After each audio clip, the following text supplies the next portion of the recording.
Here's a prediction for you folks.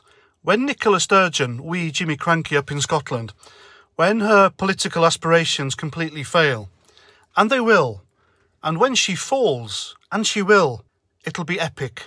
That woman has put herself so high on a pedestal of lies in Scotland that she is going to fall pretty hard. So she's pushing now for another Scottish independence vote next year in 2023. And like I've said before on this channel, these particular nationalists, the nationalists which are accepted by the lefties, by the woke, the Scottish and the Welsh nationalists, they are peddling independence, but it's a lie, it's a fallacy. They know that their respective countries couldn't survive independently by themselves. Because what these nationalists want is to rejoin the European Union.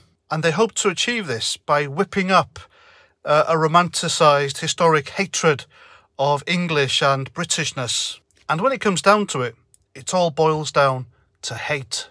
It's interesting that Nicola Sturgeon said recently that the UK government does not respect democracy. She said that without a hint of irony. This is a woman who is pushing for a referendum of which the Scots had back in 2016, was it, 2015? And they voted with a resounding no to leaving the UK. But she didn't respect that. The people voiced their opinion.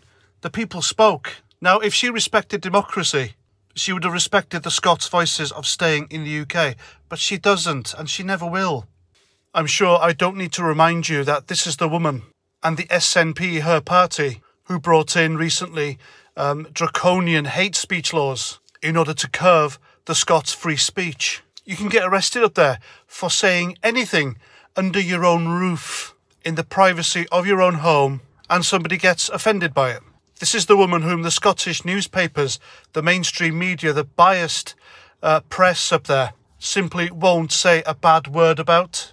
Even though she is engulfed in so many controversies, they just won't touch her. And this is the woman who recently shook hands with and called allies Sinn Féin, the political wing of the murderous, cowardly IRA. She said that the SNP and them have much in common. How disgusting, how disrespectful to the people of Ulster who suffered because of the Troubles, and to Scottish and British soldiers who died over there. This woman is a piece of work, ladies and gentlemen. I'm telling you now, there is a cushy job in Brussels that will set her up for life. Should she ever manage to get the Scots to vote to leave the UK and then join the EU, should it ever happen, of course, I firmly believe, it never will. Because what Nicola Sturgeon and the SNP haven't told their voters is that an independent Scotland's share of debt in separating from the UK would be around £180 billion. So that will leave the Scots having to borrow up to £20 billion annually in order to survive. Where the hell are they going to get that money from?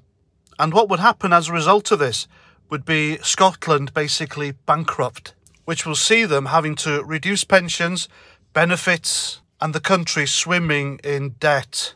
And that alone would rule out membership of the EU. Because the EU, they don't value countries and just give money to them for nothing. They expect a lot back. They expect you to give up your sovereignty, democracy, your voices, everything.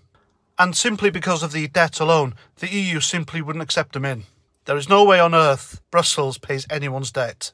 And that's what the SNP don't tell the Scottish people. They think once Scotland leaves the UK, it'll be a land of free unicorns, rainbows, hordes of refugees coming into the country, unchecked and unverified because they're not racists, are they? They don't want to be seen as racist. So everyone in, and then it'll be a quick sink. That country will sink quicker than the Titanic. It wouldn't be a slow thing. It wouldn't be a slow, agonising death. It'll be quick.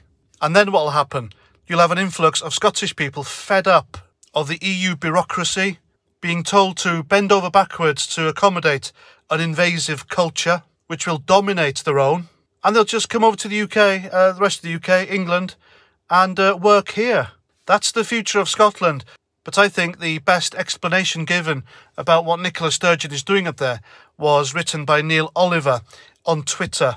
Now, Neil Oliver is one of my favourite people to listen to on telly. He has his own segment on GMB News. And what the guy says, it literally says what I think. What Neil Oliver says on telly every week resonates with a lot of patriotic people here who love the UK, the Union flag, the so-called butcher's flag.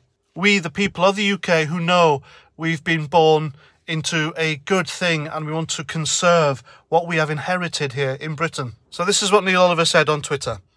The tragic irony is that Nicola Sturgeon's SNP has no idea what Scotland is, was or ever will be.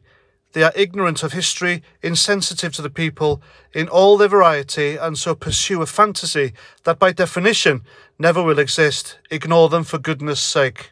And he followed that by saying this: Nicola Sturgeon's claim that Scotland wants a referendum on independence is nonsense. She knows it. Most Scots can't bear the thought, have never wanted her divisive ways and never will. She and her SNP are utterly unrepresentative of Scotland and therefore utterly irrelevant. And Neil Oliver is absolutely right. It's only a matter of time before the rest of the good people of Scotland see through this dangerous Marxist. And that's what she is, folks. An extremist who wants to destroy Scotland, destroy the British Union, and all in the name of a failed ideology, socialism. And as we all know, socialism has never ever worked and is based on lies and deceiving the people. So there we go. If they do have another independence referendum, I don't think the Scots would go for it, because all they have to do is look into things a little deeper and then they'll find out for themselves how dangerous the SNP really are. And that's that. That's what I think. Hope you enjoyed the video. Please let me know what you think in the comments. Do you want the Scots to leave? Do you want them to stay? What do you think of Nicola Sturgeon? Is she a political idiot or a political goddess in your view? And if you're going to do anything today, then subscribe to my channel. Share my stuff everywhere. There are people on YouTube, Twitter, these lefties, they hate me, they hate what I do, they hate what I say because they don't like it. They want me booted off here. They don't want me to use my channel for you to have your voices amplified. We all have a freedom of speech. It's God-given. And we can't let these woke wankers take it away just like that. So share my stuff, subscribe, help my channel grow. There are plenty of other channels like mine out there, and they're all like-minded. They're good people. So by helping us, you're helping yourselves, basically. Because I doubt very much you can go onto lefty channels and say what you say without getting kicked off, suspended, cancelled, etc. It doesn't happen on my channel. So there we go. Also, I have channel memberships. There's like 3 levels. They all come with their different perks. Ask these people here because they're enjoying all sorts of privileges on my channel. You don't have to. It's not mandatory. It's a YouTube thing, and that's that. But whatever you do, share, subscribe, join my channel, whatever it is, thank you very much. I really do appreciate it. And that's that. So please comment, share, subscribe. Until my next video, Roger Trout.